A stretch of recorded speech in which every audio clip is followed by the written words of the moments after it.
మణి తన చిట్ట చివరి రోజుల్ని ఎలా గడిపిందో మనము చదువుకుంటూ ఉన్నాము. అది 1996వ సంవత్సరం జూన్ 12వ తేదీ. మణి పూనాలో హాస్పిటల్‌కి ఆ 8 నెలల కాలంలో మూడవసారి వెళ్ళింది. నగర్‌లో నిన్న మనం చదువుకున్నాం. అహ్మద్ నగర్‌లో సోనోగ్రామ్ పరీక్షలు నిర్వహించారు. అందులో కనపడినటువంటి అంటే ఆమె కడుపులో కనపడినటువంటి ఆ మాస్ ఎలాంటిది, ఏమిటి అని తెలుసుకునేందుకు పూనాకు వెళ్ళడం జరిగింది. జూన్ 26వ తేదీన గోహెర్ బాబా ప్రేమికులందరికీ కూడా మణి యొక్క అనారోగ్య పరిస్థితిని గురించి వివరిస్తూ ఉత్తరం రాసింది. అందులో ఏమని రాసింది అంటే ఆవిడ, నేను ముందు వ్రాసినట్లుగా ప్రాథమిక పరీక్షల్లో మణి ఉదరంలో కణితి ఉంది అని తేలింది. ఇంకా దాని గురించి పరీక్షించగా అది ప్రాణాంతకమైనదని అర్థమైంది. పూణే, బొంబాయి అక్కడుండే వైద్యులు మణిని జాగ్రత్తగా పరిశీలించారు. ఆమెకున్న ఆ క్యాన్సర్ రకం ఏదైతే ఉందో అది వైద్య చికిత్సలకు లొంగదు అని వాళ్ళకర్థమైంది. అంటే ఆ రోజుల్లో ఇంకా ఇప్పట్లాగా కాకుండా ఇంత అడ్వాన్స్ అవ్వలేదు క్యాన్సర్ ట్రీట్మెంట్. కాబట్టి ఆవిడకున్నటువంటి వ్యాధి మందులకు, చికిత్సకు లొంగదు అని వాళ్ళు తేల్చి చెప్పారు. అందువలన శస్త్రచికిత్స కానీ, కీమోథెరపీ కానీ ఇలాంటివేవి వాళ్ళు సజెస్ట్ చేయలేదు. ఇవన్నీ ఆలోచించి బాబా కుటుంబ సభ్యులు, డాక్టర్లు, మండలి వారు వీళ్ళందరూ కూడా సూచించినట్లుగా గోహెర్ మణికి చికిత్స ప్రారంభించింది.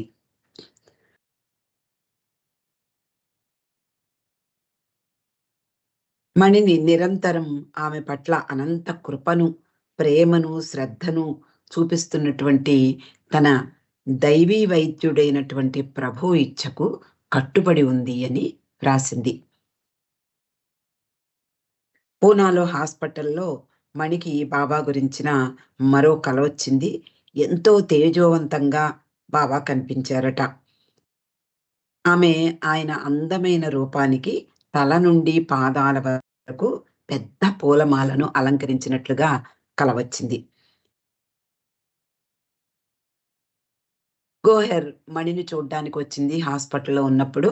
అప్పుడు మణి తనకొచ్చినటువంటి కలను వివరించి, గోహెర్ మళ్ళీ తిరిగి మెహరాజాద్ వెళ్ళిన తర్వాత బాబా కుర్చీకి పెద్ద దండ వెయ్యమని, ₹100 పెట్టి పెద్ద దండ కొనమని చెప్పింది మణి.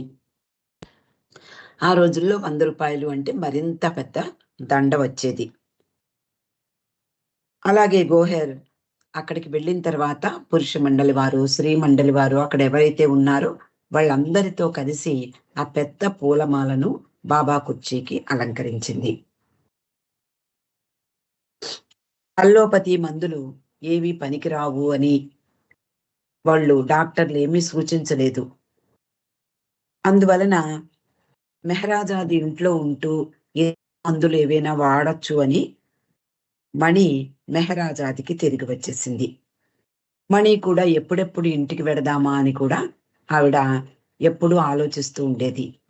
కాబట్టి డాక్టర్లు ఏమీ సూచించలేదు కాబట్టి ఇంట్లోనే ఉంటూ అంటే మెహరాజాద్ ఇంట్లో ఉంటూ చికిత్స పొందవచ్చు అని ఆలోచించారు మిగిలిన మండలి వారు.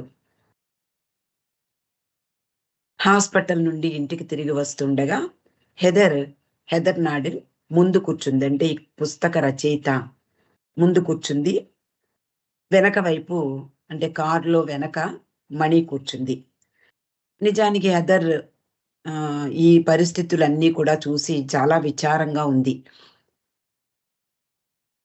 కారు బయలుదేరగానే మణి ముందుకు వంగి హెదర్ భుజంపై తట్టి ప్రోత్సహించింది.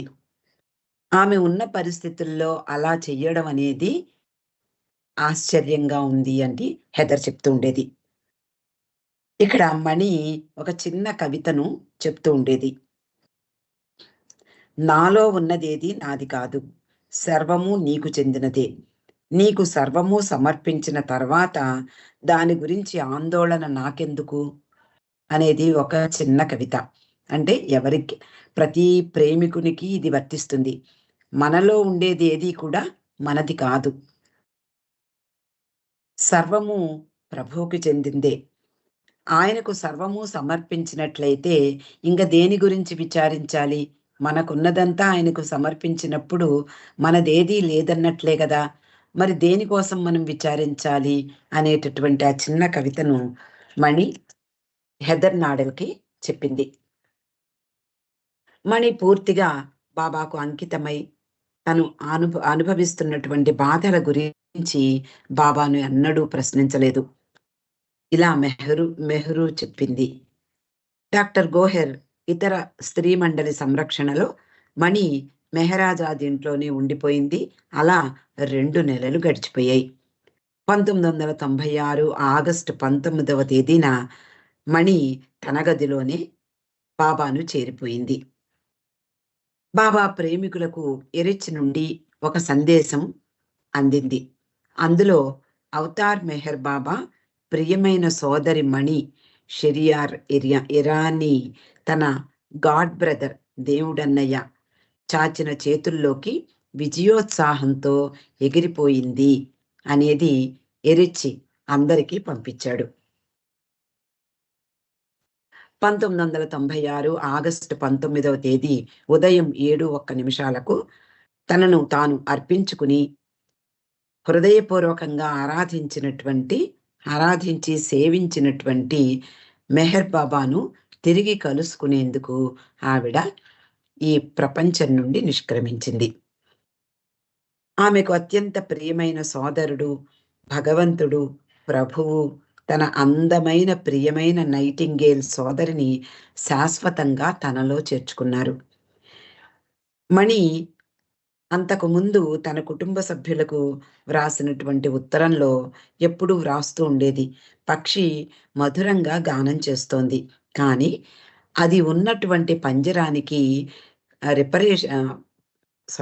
మరమ్మత్తు అవసరమైంది. ఇప్పుడు శాశ్వత ప్రియతముడు తన బుల్లి చెల్లెలిని భ్రాంతి పంజరం నుండి విడిపించి తన సన్నిధి అనే శాశ్వత రాజ్యంలో స్వేచ్ఛగా ఎగిరేలా చేశాడు. మణి చివరి వరకు విశ్వాసపూర్వకంగా అవిశ్రాంతంగా సనాతనునకు అంటే చిట్ట చివరి వరకు ఆయనను సేవించింది. బాబా మణిని నిజమైన సేవించే సోదరిగా అభివర్ణించారు.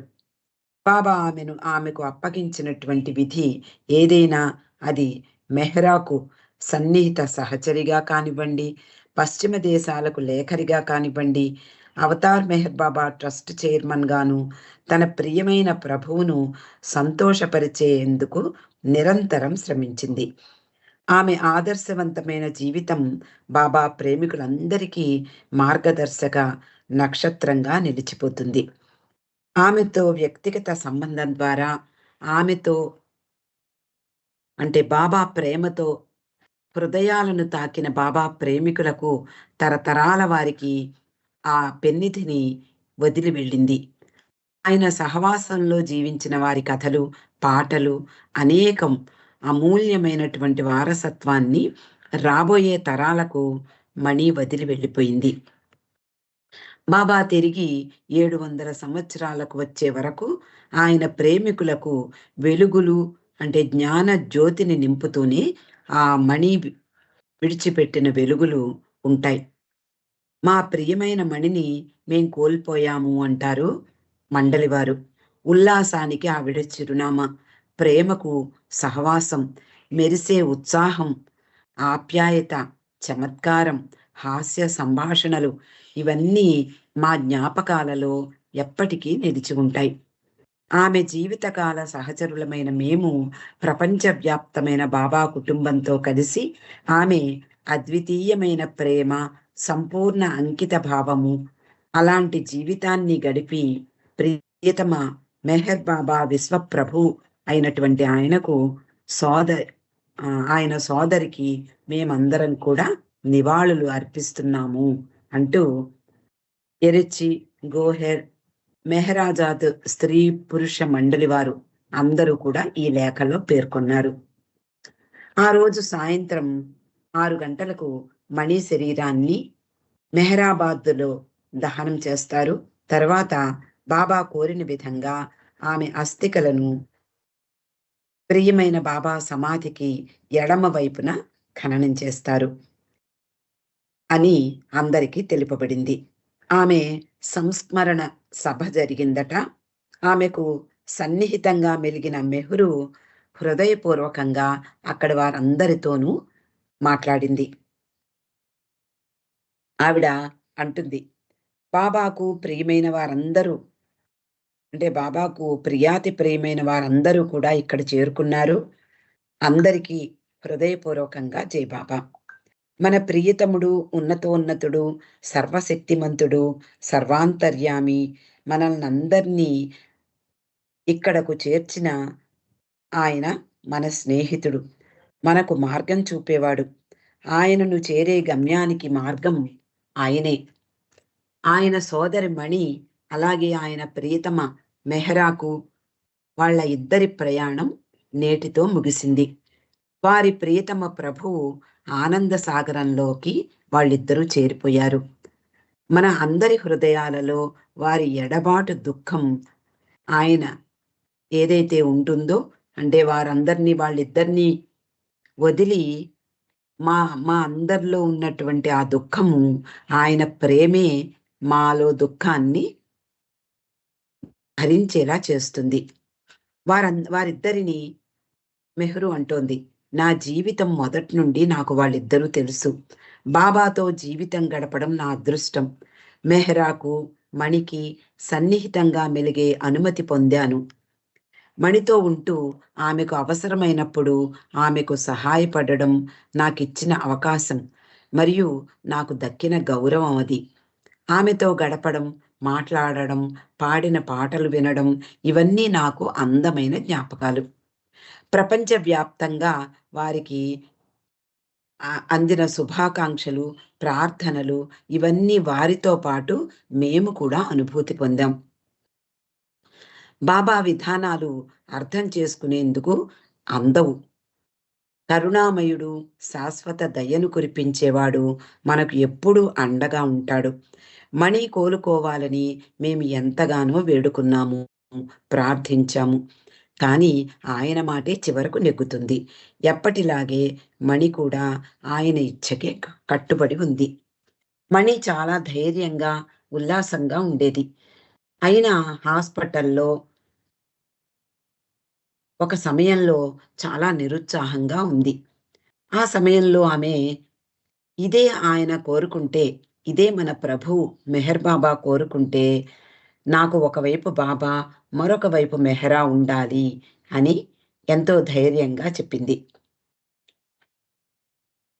వెంటనే మెహ్రూ ఆమె దగ్గరకు వెళ్ళి ఆమె కళ్ళల్లోకి చూస్తూ, ఖచ్చితంగా వాళ్ళిద్దరూ ఎప్పుడు ఉంటారు, నిజానికి వాళ్ళిద్దరూ ఇక్కడే ఉన్నారు, నీవు వారి ప్రేమపూర్వక సంరక్షణలోనే ఉన్నావు అని చెప్పడం ఆమెకు ఓదార్పునిచ్చింది.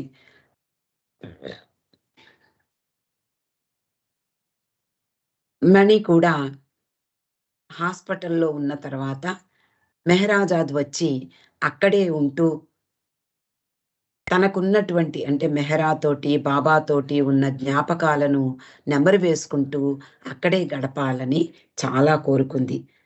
బాబా యొక్క సున్నితమైన రక్షణలో ఆయన ప్రియమైనటువంటి మణికి అంకిత భావంతో కూడిన సహాయకులు అందరూ కూడా ఆమెను చూసుకున్నారు.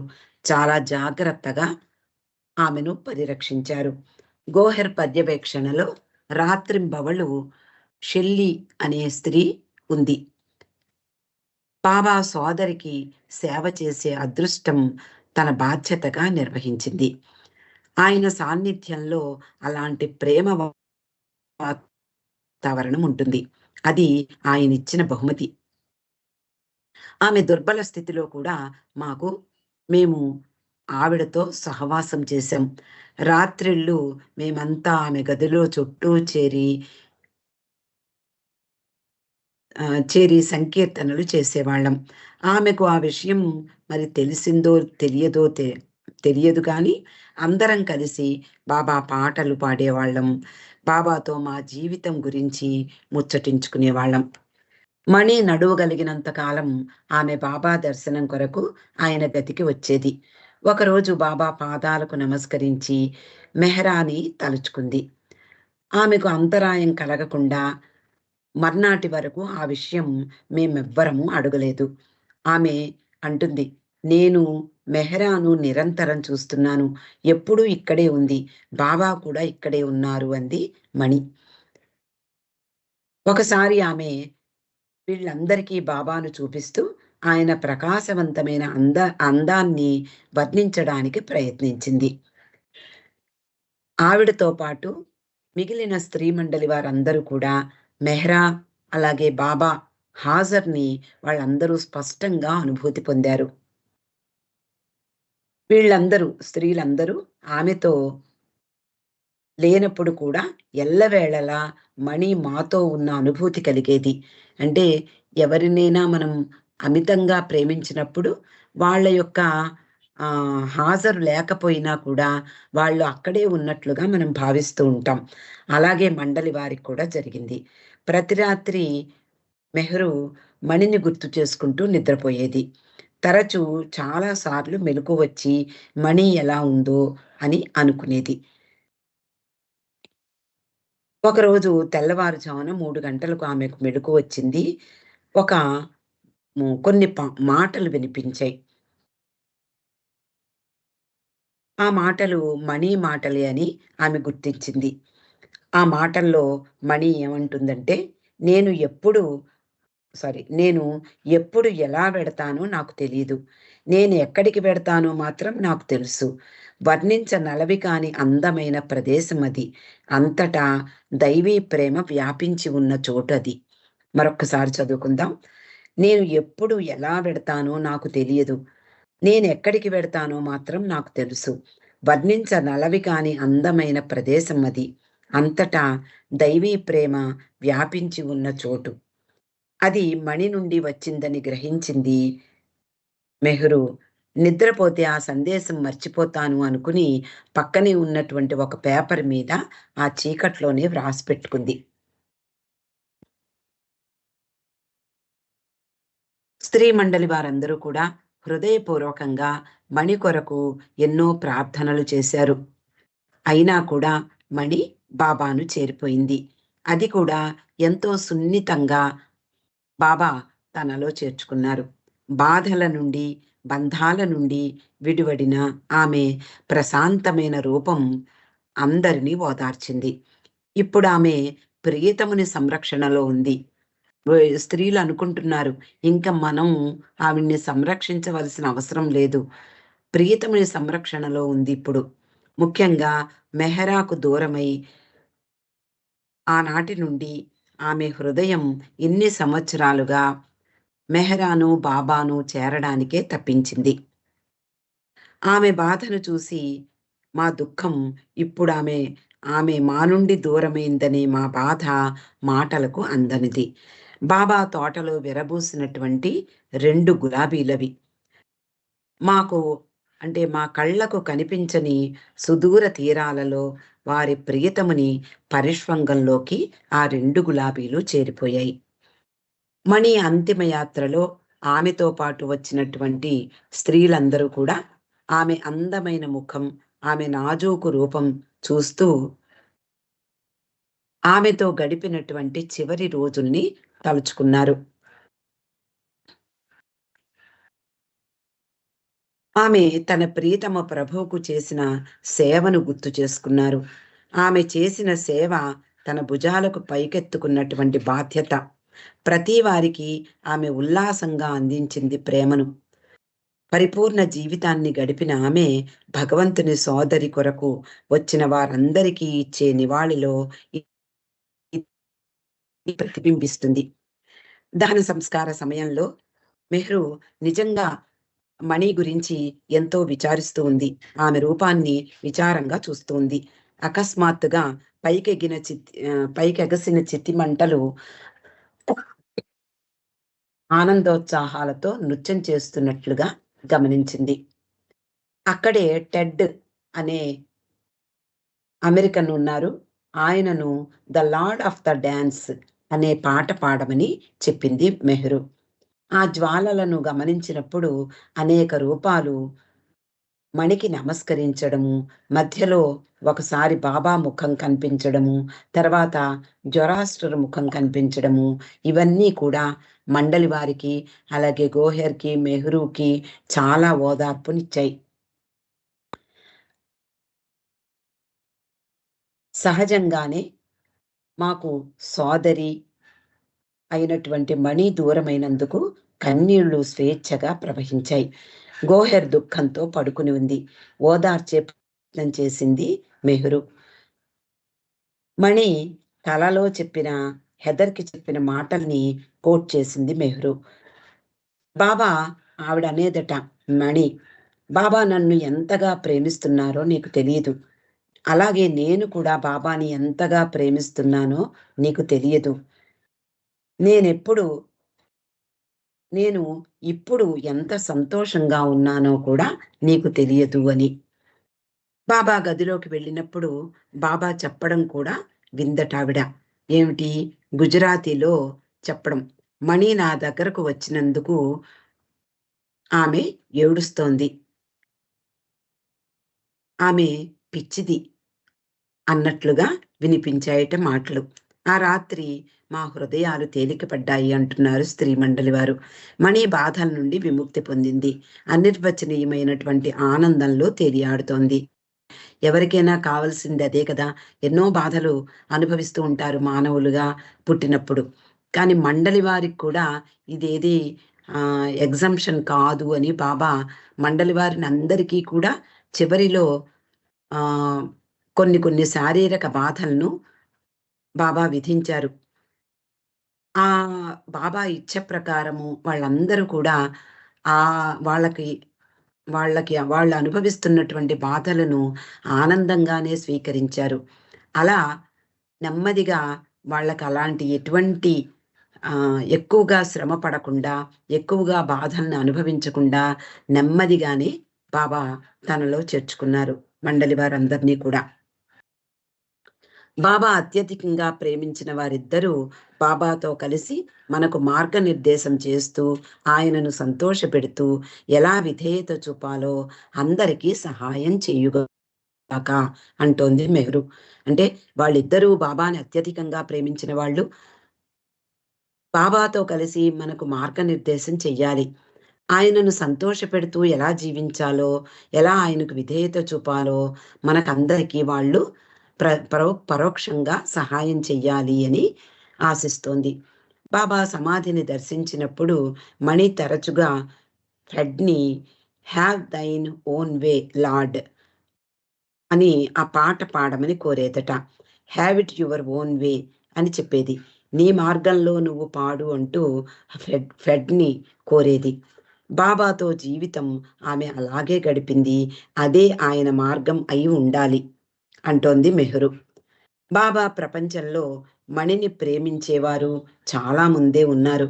కనుక ఈ సమావేశానికి రాని వారి కొరకు ఆమె గడిపిన చివరి రోజులు ఇవన్నీ వ్రాసి పంపిస్తాను మీ అందరి కోసం అంటూ మెహ్రు చెప్పింది. ఇక్కడికి ఈరోజు ముగిద్దామండి. తార్ మెహర్ బాబాకి జై.